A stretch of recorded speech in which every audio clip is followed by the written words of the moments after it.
What's going on, everybody? I am El Roche, and if you are just getting with us, we are starting part 2 of whatever I'm going to call this. Part 1 is going to be linked down below.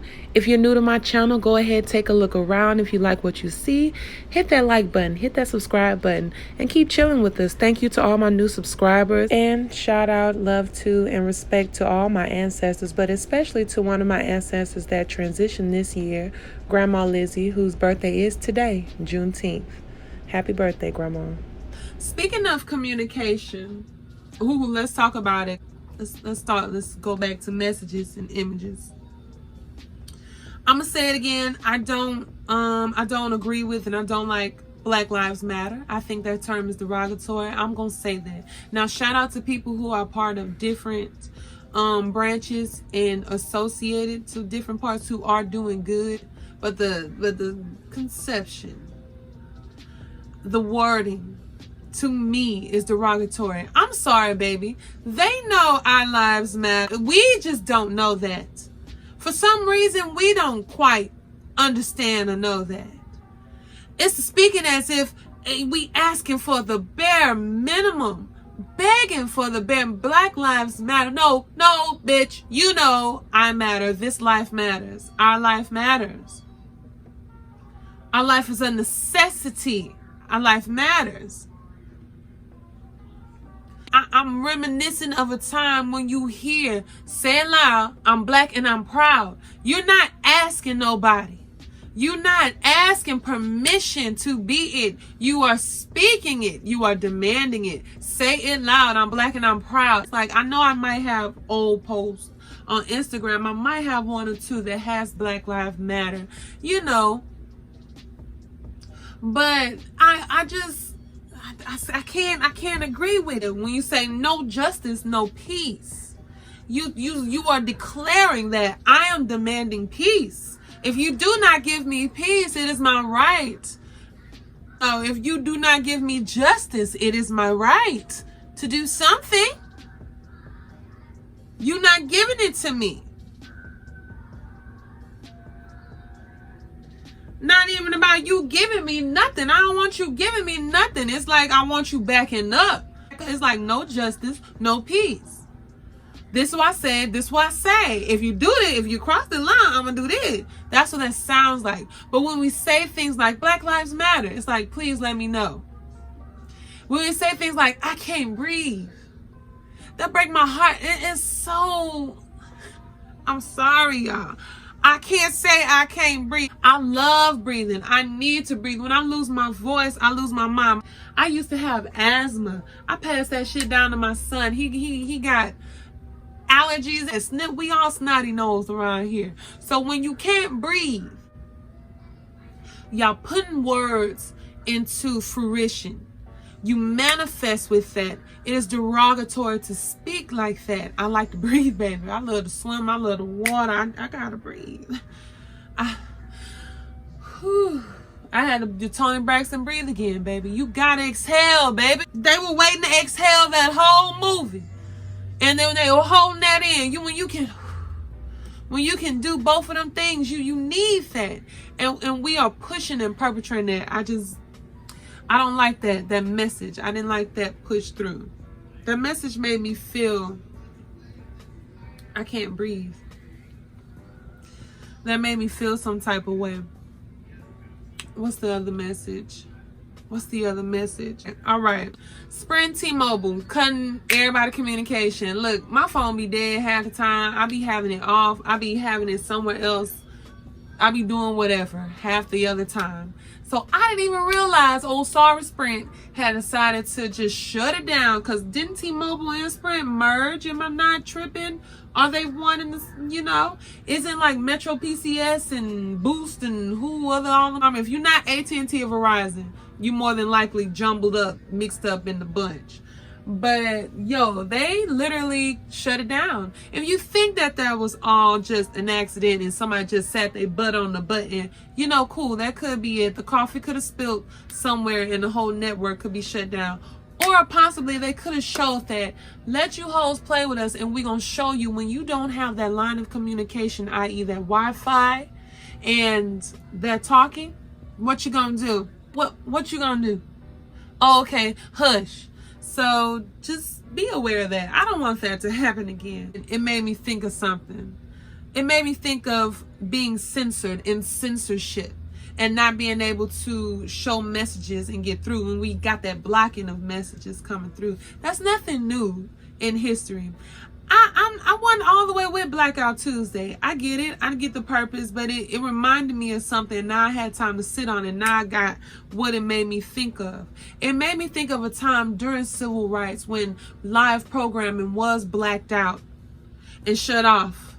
Because you got to remember, back in the day, they didn't have satellite and Netflix and Hulu and everything. There were programming that was just broadcasted throughout. And when people were, showing black folks getting mauled by dogs and sprayed with water hoses and whatnot, some, they learned how to black out some of that media so people and good white folks, good taxpayers, and some black folks couldn't see what was going on in these streets. And that's what a lot of this is making me think of, that controlled media, controlling what is filtered through and what is held off.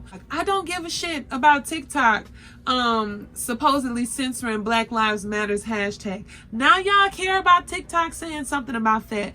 2 seconds ago, all of y'all were influencers, celebrities, anybody who can make a hit real quick was rushing to TikTok to make y'all dances, to make y'all videos, to make your viral moments, to get your coin. But nobody paid attention to the fact that they were Generation Z, X, whichever one, some of you millennials too, showing all types of hateful, derogatory, racist, prejudice, ignorant shit on TikTok that has been going on for I don't know how long. And now y'all are just being aware of them not letting y'all put hashtag George Floyd. They're now just investigating, but they were going through a whole process of not picking certain people in certain videos and showing certain content if it was to melanated black enrichment, black empowerment side.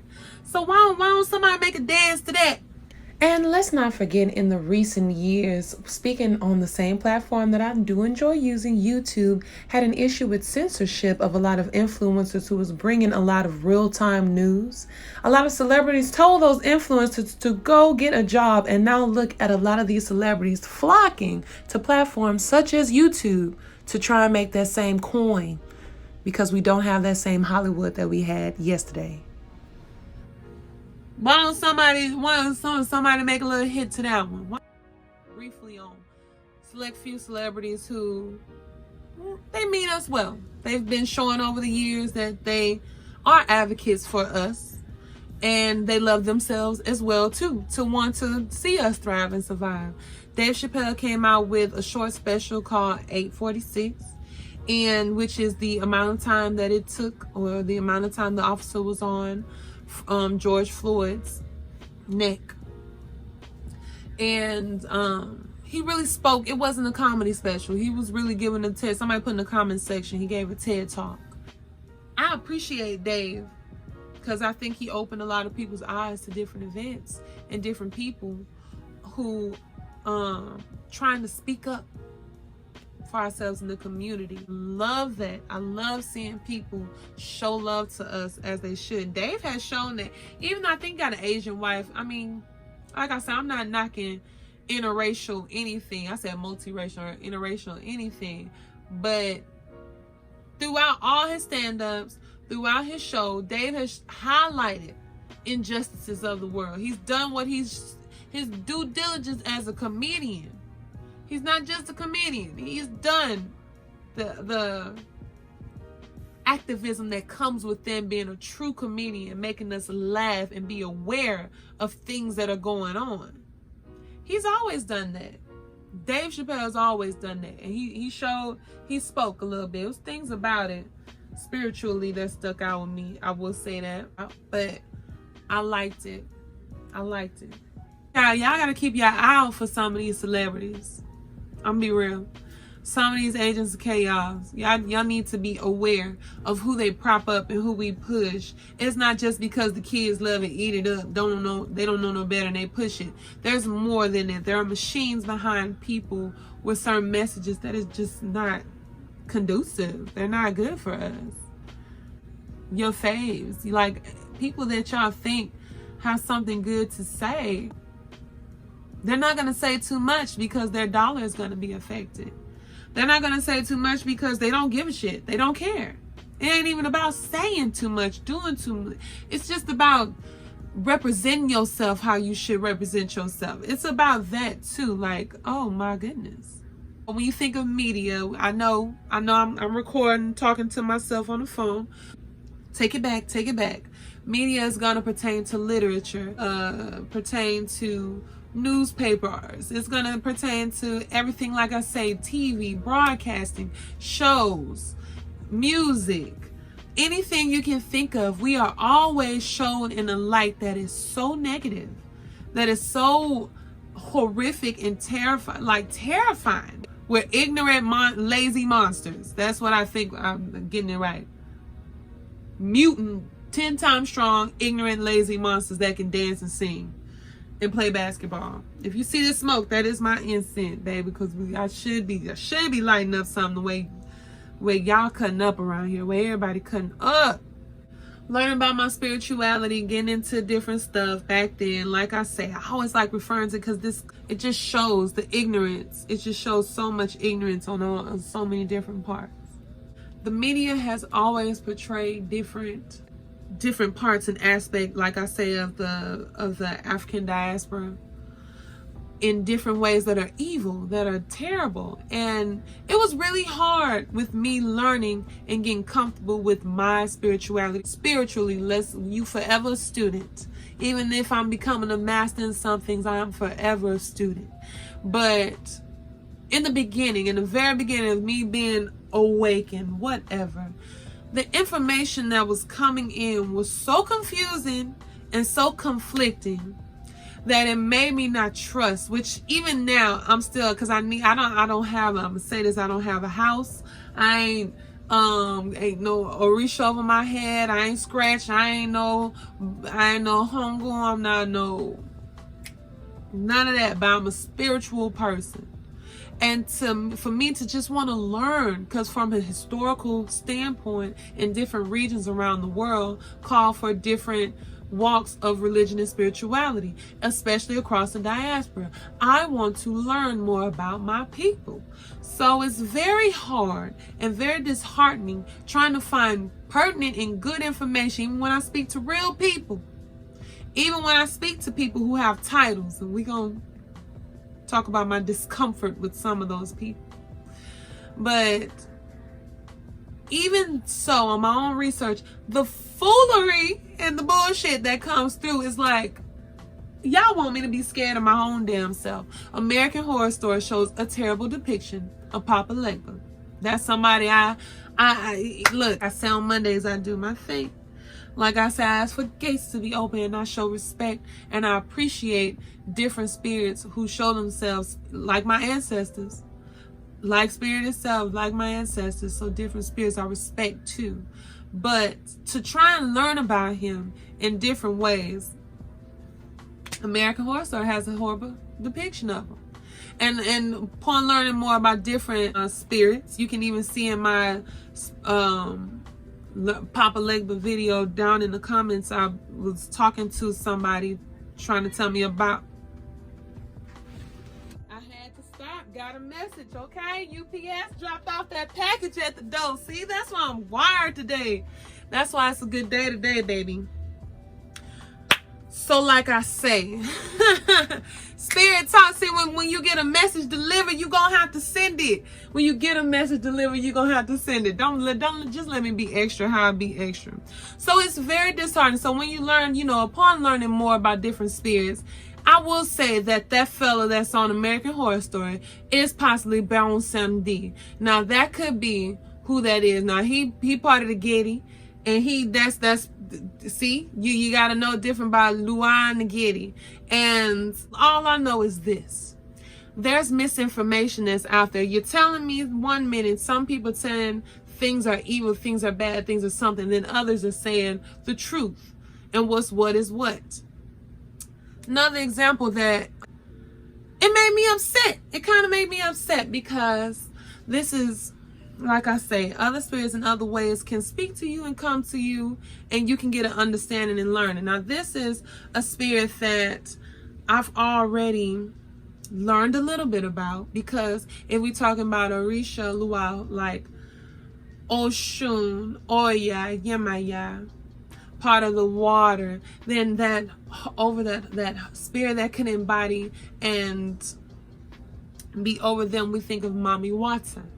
Now, Mami Wata is a water goddess spirit who originated. A lot of her origins are of West Africa, but in her appearance is on the shores, also in the Caribbean too as well. They have different names for her, but Mami Wata is one name, and I'm keep saying that name because that's the name that came to me. I love the water.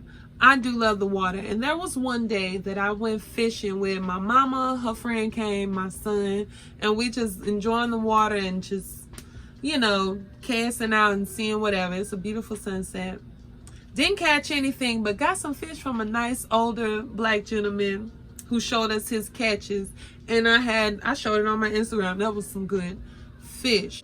Well, that night, I had a dream that me and my mama was grilling fish and like grilling it in the front yard. And my mama was saying, Mami Wata, Mami Wata, Mami Wata. And I was like, okay, all right, so okay. Because there's this draw that I've always had to water. I love mermaids and all that, so on. And we were even doing shells, making wind chimes out of seashells. Just, I love the water. I've been called chocolate mermaid. Like, I love swimming. I love the water, period. But to hear that name made me want to look it up and get more information with all that being said.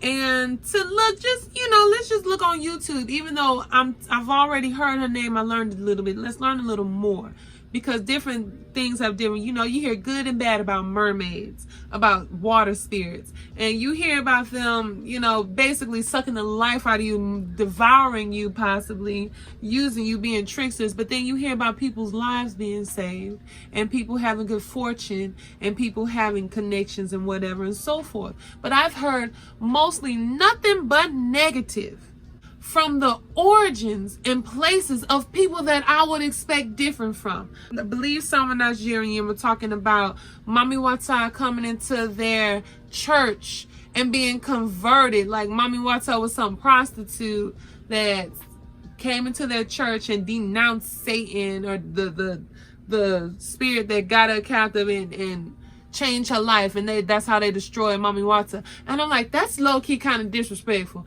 Like, I believe in different spirits walking amongst people, and I don't deny that for some of them, especially in areas such as that, just like with us too. But I ain't gonna put 20 on 10 with y'all putting it on her like that. I'm not gonna, because I'm not getting that feel. That's not the energy that I'm getting. So it's very disheartening from a lot of outlets and places like that, where I would expect them to speak more highly, which there are some.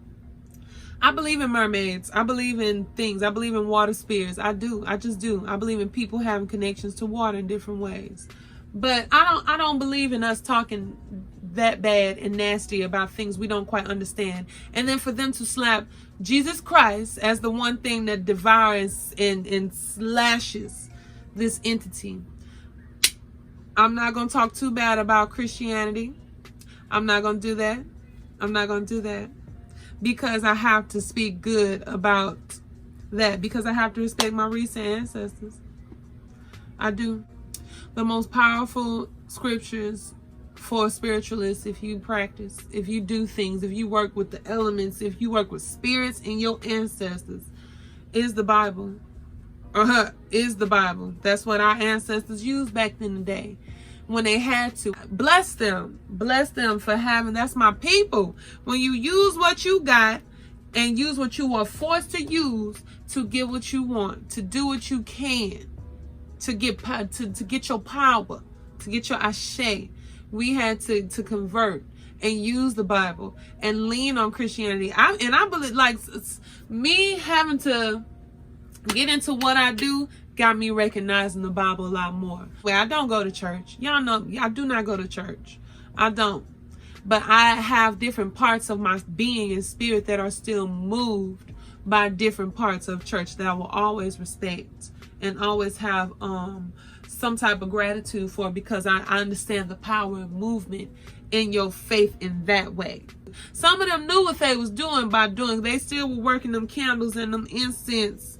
Okay, they frankincense and myrrh, but some of us got brainwashed and lost in it and not making that connection with home, to that reaching past recent ancestors to home, which I need to be. I want to get, since they all want to kick us out and take us there anyway. Baby, I'm home too, right here.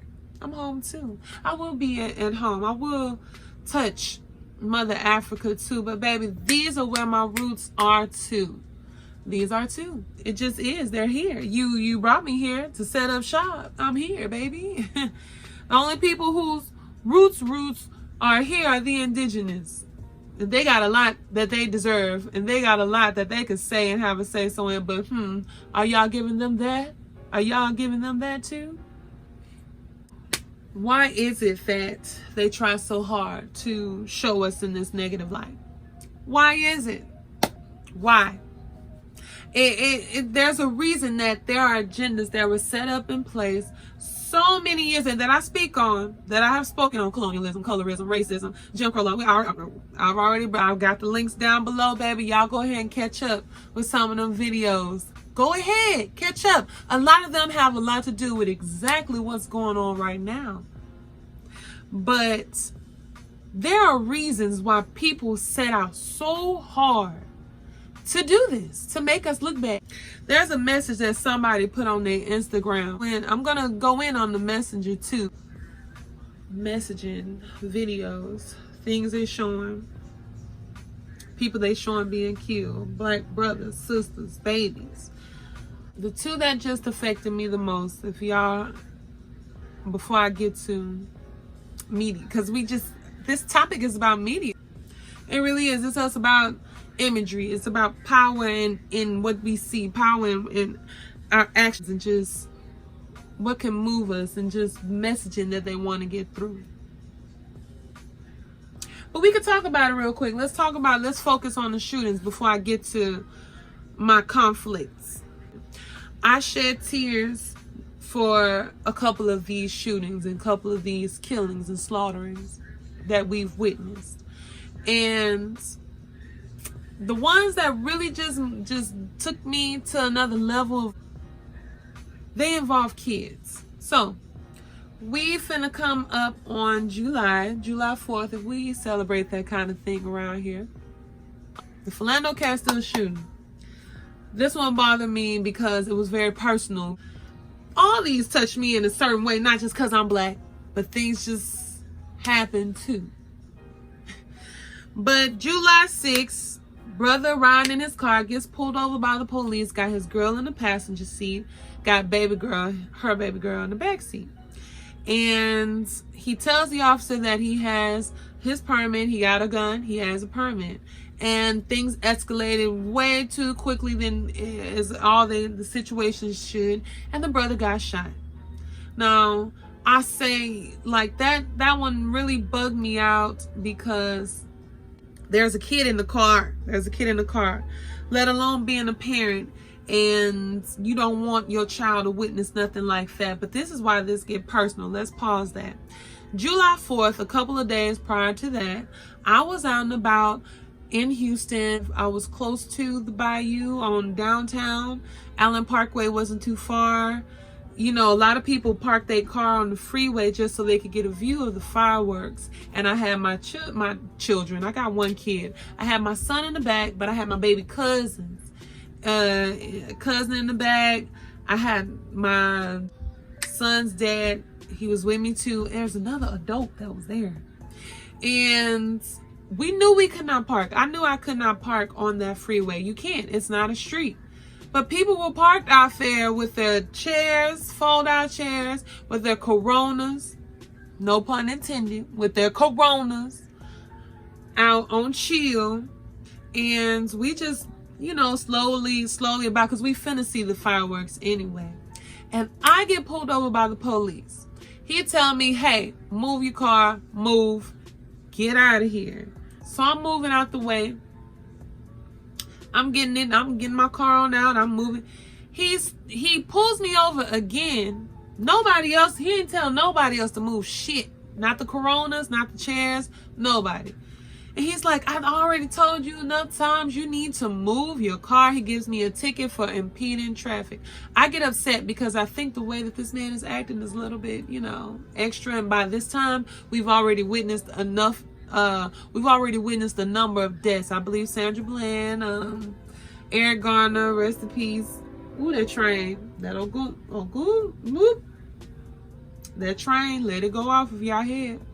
But by that time, we've already had those deaths. So I'm like, like then I'm like, he's not gonna do anything to me because I have kids in the back seat. He's not gonna touch me. He ain't gonna act a fool because I got babies in the back seat. Got that ticket dismissed a couple months later, so that was nothing. But to wake up to that video a couple days later, July 4th, weekend celebration, to wake up a day or two later to see a video of this man getting shot recklessly in his car with that baby girl in the back seat, with his lady on the passenger side, goes to show that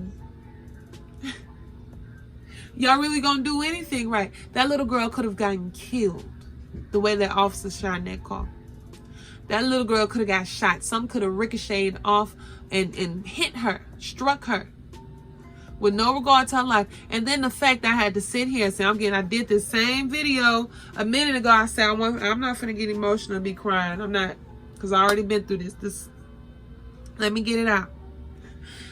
To see this girl have to put her emotions to the side, to bottle up her emotions, to get her adrenaline probably just thumping, to calm it down, just so she can console her mother, to tell her mother she's gonna be okay, is heartbreaking. No child should have to witness that, let alone a human being should have to witness that. No man should have to go through that. Seeing a baby go through that. And I said, he ain't gonna do nothing to me. It's kids in the back seat. It's kids in the back seat. And to see that happen, let's go to the babies. Let's go ahead and speak on the other baby.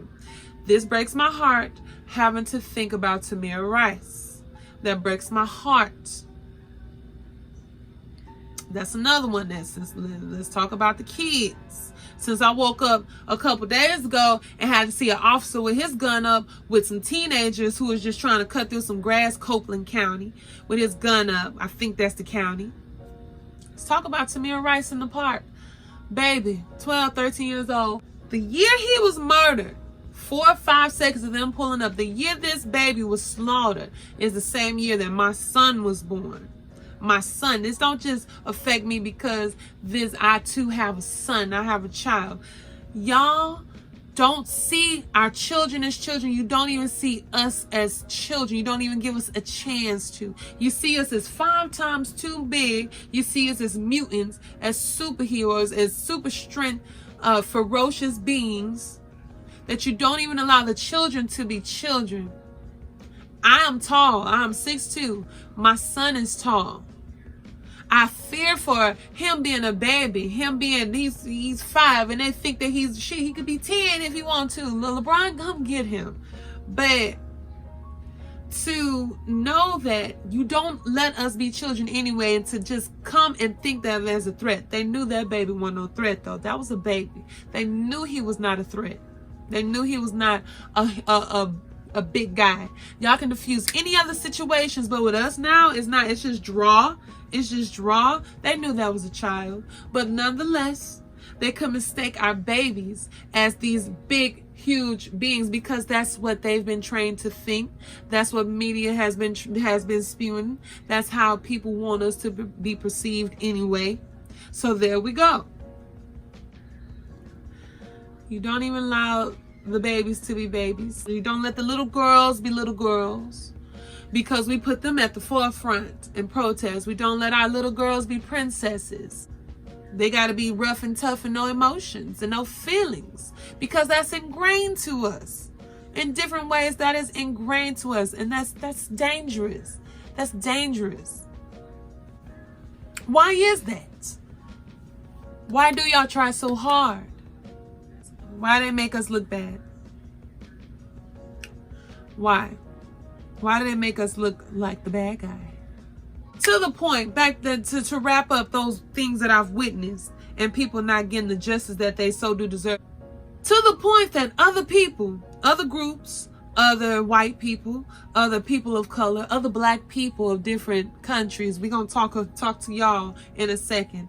To the point where they can't even show compassion in their heart to see us properly, to see us as what we are. They won't even see us as the bare minimum that as people should, as equals as people should, because of how media has trained everybody, because of how imagery has trained everybody. We can't even get the compassion. We can't even get the justice. We can't even get the truth half the time, because people have played themselves and have played us. We have played ourselves as well. People are delusional to the truths of a lot of things, but the veil is being lifted. The veil is being lifted in many ways. And why is that? Like I said, so there's a message. This is talking about somebody from the British Parliament having something to say in 1800s about how to, take over the black population, how to handle them. I'm gonna go in on a messenger. But this is a very good message and a good letter that I've read. So let's read. We're gonna read. This is a letter from a Lord. I don't care if I say his name right or wrong. I don't care. Lord Macaulay's address to the British Parliament on the 2nd of February, 1835. These lights are bright. Let's see. I have traveled across the length and breadth of Africa, and I have not seen one person who is a beggar, who is a thief. Such wealth I have seen in this country, such high moral values, people of such caliber, that I do not think we would ever conquer this country unless we break the very backbone of this nation, which is her spiritual and cultural heritage. And therefore, I propose that we replace her old and ancient education system, her culture. For if the Africans think that all that is foreign and English is good and greater than their own, they will lose their self-esteem, their native culture, and they will become what we want them, a truly dominated nation. That is documentation written, somebody studying us, seeing what can we do to break these people. There are things in here that I think that they have done a good job at. They have done a very good job at over the years. For most, not for all, because some of us are already have been woke and always been woke. Some of us know ourselves. Some of us are learning more about ourselves. So I think they've done a good job at it. Her, I like how they refer to her as her. We're gonna get on the messenger. You probably seen it if I put the caption of it while I read. But I like how there are key points in here that holds truth of how they've done a good job, and what breaks a people, what breaks a nation, what breaks the connection and that power.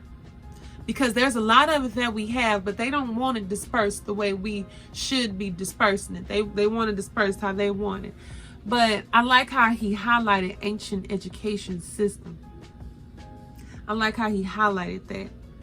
I like how he referred to the nation and country as her. I know a lot of countries do that, but let's speak on her. Let's speak on the woman. Let's speak on mother. If you take mother out of any equation, out of any culture, you have no culture. You have no race. You have no people. I mean, men, we need y'all. Y'all are so important. Y'all are needed in this equation, but without mother in it, you cannot maintain, you cannot thrive and survive. You cannot flow. It does not flow like that. He said self-esteem. You take the self-esteem away from any individual, anybody. If it's broken, if it's skewed, if it's wrong, you have a problem on your hands. Shout out once again to my video of narcissists and energy vampires. Yikes. When you have no self-esteem, you're nothing. You have nothing. You can't even see yourself how you should. Your view is skewed. You are a dangerous person. You are a dangerous person in different ways. Her spiritual and cultural heritage. We're scared of our spirituality. We're scared of it. I still appreciate Christianity, like I say, but we are scared to touch base with what has kept us going. Shout out to Haiti, the IET and Revolution, baby. They evoke spirit in a way to become a free people. They evoke their ancestors in a way. We scared to even talk to our ancestors. People talk about my food I put out and then drink I put out. More people need to be at least touching base with ancestors. At least that. You take that out, they're lost. Take that away and feed them something else. Just like they crucified a lot. Now, I'm not talking about the witches now. I'm talking about the other religions, how they said, no, you can't pray this way. You have to pray that way. They've done that to us as a people. And we've just rolled with it throughout the years. You take that away, you have nothing. Take the teachings and the education away. Even though they bite off of the education and the teaching and the music and the culture and everything else, they study us, use us, flip it, use it and flip it in their own way, and then demonize us as a whole. I like this line. For if the Africans think that all that is foreign in English is good and greater than their own, then they will lose. You hear that? There's an old saying that I love. I've been using it hardcore a lot. The white man ice ain't colder. We seem to not realize that. We're now realizing some of that. But that's why people are promoting black business now. That's why people are trying to say, stay within your own too. Because the same person that's posting about this, Snoop Dogg, I'm watching you part of the Agents of Chaos. You've been disrespecting your wife. We've been having you witness you disrespect a woman who is supposed to be the matriarch of your family for I don't know how many years. And I'm supposed to sit here and talk about self-esteem. You have a chocolate daughter and you don't promote black beauty enough as you should. That has been the downfall of a lot of nations, a lot of African nations, and a lot of black communities. A lot of African nations from home, Mother Africa, through the states, in different runnings and beings of all things black. That has always been the situation. We think that something else is better for us, not realizing that we are the source, not realizing they come to us for the source, but they come to us thinking they're giving you something, and you're not even understanding the trade-off you give. You're not even understanding the energy exchange.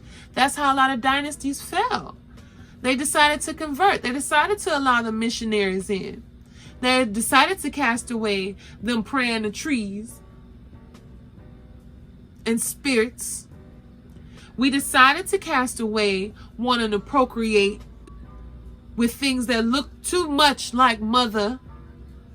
We decided to not establish wealth. You ballers, you entertainers, perpetuating it, showing it off, telling us that y'all would rather have something for something else, something foreign. We don't procreate. We don't spread wealth like that throughout our community like that. We go to do everything to divert from giving back to what brought us here. So I don't understand. We're diluting everything. So I don't understand. I'm confused with a lot of celebrities that are speaking, because for so many years, these agents of chaos, AOCs, baby, these agents of chaos, some of them are black too. I'm not just speaking directly to Snoop. There are other entertainers too, who some of them are hush puppy mouth right now because a lot of their words are contradictory. A lot of actions they're taking are hypocritical, very much hypocritical. I'm gonna be real. I am for black love. I am for black families. Why can't I say I'm for that? I'm not knocking any multiracial, you know, mixed couples at all. I have family members who are mixed that I love very much. I got love for white people. I got love for Mexican people. I got love for people that love me. But I have no problem with showing and expressing my love for black love. There's nothing wrong with that, because for so many years, even that has been demonized. Because they don't want to see us thriving and surviving in that way. And entertainers have done a very good part at suppressing that. Black family has been infiltrated in different ways because y'all removed mother out of the situation. And it's happening across the board. Don't get it twisted. I've been to a meeting where we set up, like I talked about again already in my Papa Legba Say Hey video. I went to a meeting that day about speaking to different people of different communities across the whole diaspora. We had West Africans, Nigerians, we had Jamaicans, we had somebody from Canada or something. We had African American, Southern African American. We had it all. Speaking about our view of each other throughout the year and what the media has showed to us. And we concurred that the media has showed us wrong in different ways. Black folks in America are lazy and thuggish, ruggish, and criminals. And them across there are third world, behind, and starving. That's what media has spewed to us throughout these years. Why is that? They try so hard, but we've done a good job at continuing it because we haven't been showing what we should. Now y'all should want to show little chocolate girls. Now y'all want to show women, pushing your women, because we at the front lines.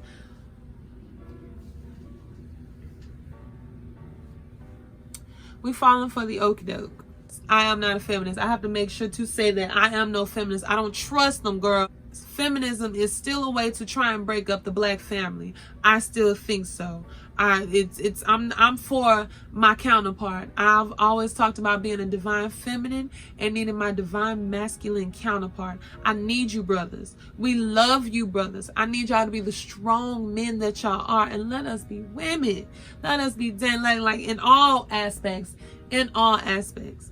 But there's a lack of respect within our own community for women who are the backbone, who are the carriers of a lot of the whole race in the community. We're not getting the recognition. We're not getting the love. We're not getting the protection that we need. And it shows. And y'all have helped show different things in different ways. Referring to media and celebrities, yes, I am. Oh, because what do I have to go off of? Look at who they prop up in our community as leaders, as somebody to show and represent us and to show us things and to speak for us. Look who they prop up. Where is T.I. in Wakanda?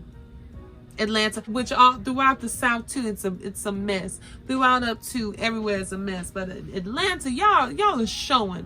Y'all are a good example of being confused. Some of y'all. Shout out to y'all. I love Georgia. I really do. But some of the people that y'all have to represent y'all that have been represented throughout the years is like, what are we doing? What are we doing? At least Keisha Lance Bottoms was waving her finger at us and had T.I. to tell us about how Atlanta is Wakanda. Where's Keisha? Keisha is gone. Keisha stepped down after brother Rayshard. Hold up. Am I getting my name right? Rayshard Brooks' brother getting shot in Wendy's parking lot. She's like, you know what? I'm out. I'm done. Culturally, like we've been allowing imagery to flow through that should not have been. We have not reprimanded and counseled, whatever that is, certain people. Stop giving our money to certain people. Stop giving attention and clout and recognition to certain people who are doing nothing but poisoning our whole community in different ways, making us look bad in different ways. Y'all got 6ix9ine. Y'all got somebody in a lace front up here having a whole platform and making coin off of us. Like, I mean, snitching. He snitched, but I mean, everybody telling right now. Everybody telling on themselves with what's going on. And like, Akon, I hope you got a plan. What's going on? It was very interesting seeing you just even, not just being in the same room, but actually like taking this brother seriously. I mean, we have a white Mexican saying nigga. I'm sorry, nigga, because it ain't nigger. So he's saying nigga on a regular basis. And y'all actually, we cool with that. We got Nicki doing songs. Okay, all right, cool. All right, y'all are cool with that. What's the plan, T? What's the T? Look who gets shine. Look who gets the voice for us. It's confusing. It's not healthy. It's not healthy for us. And then the sad part about it, everyone that's good for us, everything that's healthy and is proper and what's needed for us to thrive and survive and be at least shown in a good light, is always taken away from us. They're always assassinated. They're always taken away. Tupac was a poet. Tupac was an activist. He was an advocate and he was an activist. His birthday just passed. Gemini in the building. Okay, that spirit just all the way through. Blessing, rest in power, King. Malcolm X, Martin Luther King, Fred Hampton, Dr. Sebi, Nipsey Hussle, trying to do his documentary. Showing light of Dr. Sebi. They take out everybody that's needed, that we need, who got the voice, who's real and authentic, and we're left with everything else. We're left with entertainers. Oh, that was my key point. Yeah, we're represented by entertainers, athletes, movie stars, musicians, agents of chaos. There are people that are puppets that they put into play to deliver certain messages for whatever reason, to make us look however type of way and act whatever type of way. We got people that don't want their bottom line to be affected, so they're not going to say anything. We got people that don't want to bite the hands that feed them, so they're not going to say anything. They're going to do what they're told. Terry Crews, hush. Stop speaking. Jeez, you look bad. We need to band together better and protect the community as a whole. I'm gonna touch briefly, but the main people I want to speak about, because I am a black woman, proud black woman, a black African American woman, but we do not respect the LGBTQRS, VIP, VSOP community enough. We do not respect the group as a whole. There are different people who are fighting and advocating for this movement, for change. And y'all need to recognize, y'all want to talk about but you black first, but people are whole things that make them a whole person. Don't just pick the part. We have people advocating for us who are of different groups, who are within our own community. So why can't we just give them the same? Why can't we just come forth? Why can't we just not do the same things to them that other groups are doing to us? I'm going to say it, and I've already said it. You're teaching your children to hate groups that you don't know nothing about. You are speaking hate to these people. You are stopping jobs, because people can do that. People can still stop jobs if you are in positions of certain powers. And also, you killing people. You're killing people and laying hands and invoking violence on different groups within your own community. Let's just recognize that, and let's try and fix that. Let's lay that out. That's just facts. That's just truth. You can't deny that. That's just the truth. They're fighting for us. They're fighting with us. I hope y'all like what y'all getting into in part 2. Come on through and ride to the next video with me. Go ahead and click on the link below. or above or wherever. I don't know where I'm going to put it, but go ahead and stay tuned for part 3. And if you needing to catch up or anything, go ahead and check back into one, which is linked below. So see y'all in the next one. Bye.